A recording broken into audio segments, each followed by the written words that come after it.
Hello friends, if you want to make online booking of a room at a hotel, then you can use this English conversation regarding booking a room at a hotel.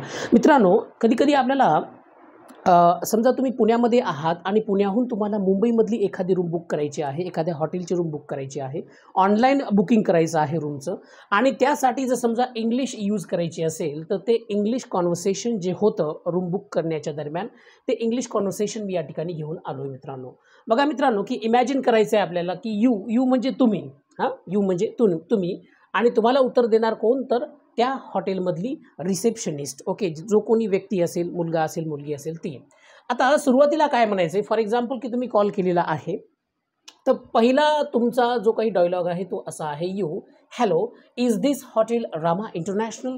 म्हणजे आपल्याला number मिळालेला आहे आपला वेबसाईटवरून किंवा online आपण number घेतला.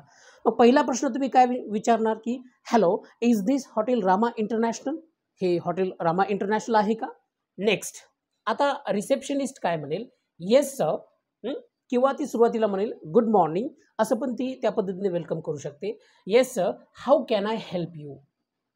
किंवा या प्रश्नाच्या जागी ती असं पण म्हणू शकते, how may I help you? कारण की फॉर्मल रिलेशनशिपमध्ये आपण काय करतो, की मे ही मॉडल ऑक्झिलरी कधी कधी यूज केली जाते, पण आजकाल कॅन जास्त यूज केलं जातं. How can I help you? मी तुम्हाला कशा प्रकारे मदत करू शकते?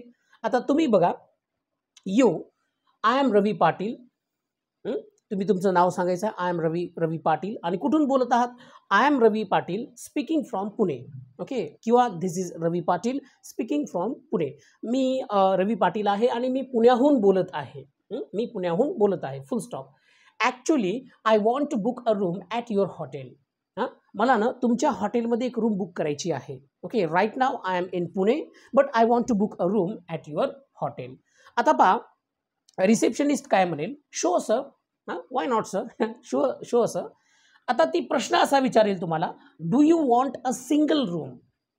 ओके, म्हणजे तुम्ही रूम म्हणत आहात, तर ती म्हणत आहे की do you want a single room? किंवा ती असाही प्रश्न विचारू शकते की do you want a single room or a double one? Double one, रूमला रिप्लेस करतो वन हा शब्द. Single room or double room, म्हणजे असा प्रश्न तो विचारला जातो. तर पहा, तुम्हाला कोणती पाहिजे? I want a single room.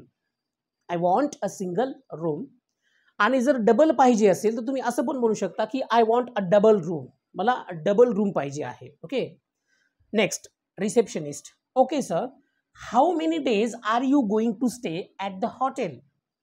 म्हणजे पुढचा प्रश्न असाच आहे, किती दिवसांसाठी तुम्हाला रूम करायची आहे? असा तर म्हणजे कुठेही प्रश्न विचारला जातो. How many days are you going to stay at this hotel? म्हणजे या हॉटेलमध्ये तुम्ही किती दिवस राहणार आहात, किती दिवसासाठी थांबणार आहात?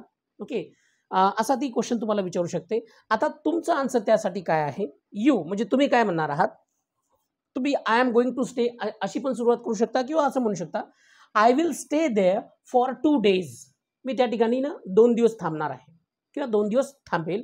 दॅट इज, आणि कोणकोणत्या कोणते ते 2 दिवस आहे? That is on the 5th and 6th July. That is on 5th and 6th जुलै. म्हणजे 5 आणि 6 जुलै हे 2 दिवस जे आहे मी त्या ठिकाणी तुमच्या रूममध्ये राहणार आहे. आता बघा, आता नेक्स्ट क्वेश्चन तुम्ही असाही विचारू शकता की may I know the details regarding your charges? Okay, म्हणजे तुमचे जे काही चार्जेस आहेत त्या संदर्भातले डिटेल्स मला माहीत होतील का, किंवा ते मी जाणून घेऊ शकतो का? तर मग रिसेप्शनिस्ट काय म्हणेल? Sure sir. Okay sir, we charge 2000 rupees per day for non AC room. Non AC रूमसाठी आमचे चार्जेस आहेत 2000 रुपये per day. And 3000 rupees for AC room. AC room, if you want to book AC room, then you will have to pay 3000 rupees per day. जर तुम्हाला AC room book करायची असेल तर 3000 रुपये पर डे, आणि non AC room करायची असेल तर 2000 रुपये पर डे. त्याच्यामध्ये पण काही व्हरायटी, म्हणजे एवढे काही प्रकार आहेत मित्रांनो काही काही हॉटेल्समध्ये. स्मोकिंग रूम आणि नॉन स्मोकिंग रूम हा पण एक प्रकार त्याच्यामध्ये आहे. आता पहा तुम्ही, आता आपण कन्सेशन तर मागतोच कुठेही. Isn't it too much ma'am?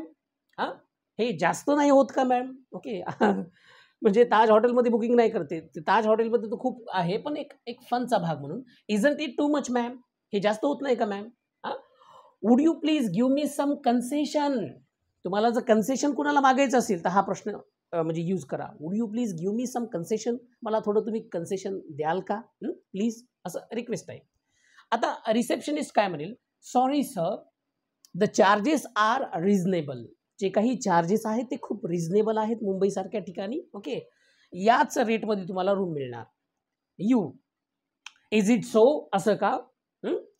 I C पण म्हणू शकता, आय सी असं या अर्थाने, इज इट सो असं का? आता पहा, देन कन्फर्म माय बुकिंग, असं जर असेल तर मग माझी बुकिंग काय करा, कन्फर्म करा. आता पुढे रिसेप्शनिस्ट काय म्हणले, शो सर, नक्कीच करणार सर, पण ॲडव्हान्समध्ये काही जमा करावे लागेल, जसं आपल्याला म्हटलं जातं, किंवा काही काही हॉटेल्समध्ये तसे काही रूल्स आहेत. हां, sure sir you will have to pay half of the charges in advance, जे काही चार्जेस आहेत ना तर ते त्यापैकी तुम्हाला कमीत कमी अर्धे चार्ज, म्हणजे अर्धा चार्ज म्हणजे अर्धे पैसे जे आहेत ते अगोदर पे करावे लागतील. हाफ ऑफ द चार्जेस तुम्हाला ॲडव्हान्समध्ये द्यावे लागतील.